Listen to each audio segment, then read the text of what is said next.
شما بخیر همستان چین صحت سرخان باشین. دوستان عزیز، در این برنامه امروز چگونه به حساب خویش از طریق بانک‌های ایران، ترکیه و افغانستان به حساب خود پول جمع کنیم. اول میایم به خدمات که اومدیم در پایین انتقال بانکی داریم. سر انتقال بانکی کلیک میکنیم. دیگه میبینیم که ما در اینجا نام‌های کشور نوشته کردیم که افغانستان بانک‌های افغانستان است، از ایران را ایران نوشته کردیم و از ترکیه را ترکیه. سر یکی از بانک‌ها کلیک میکنیم. بعد میبینیم که از طریق ایران سر صادرات بانک کلیک میکنیم. اینجا میبینیم که صادرات بانک به نام اسماء مهرابی داریم. اینجا میایم و از طریق اکانت یا از طریق بانک ایران به حساب اسماء مهرابی پیسه را اضافه میکنیم. چقدر اضافه کنیم؟ فرضاً میگیم 1,000,000 تومان را به این شکل نوشته کنیم، به 1000، یعنی 1,000,000 یا 100 میلیون به 1 لک نوشته میشه به این شکل. فرضاً ما اگر 1 میلیون جمع کنیم، اینجا شماره تراکنش داره، خودشون شماره تراکنش نوشته میکنیم و یادداشت اختیاری است و یک عکس اینجا آپلود میکنیم که عکس رسید بانکی را اضافه میکنیم.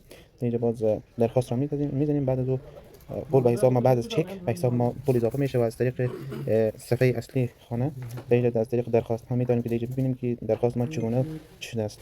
بازش از اینجا تحقیق میتونیم.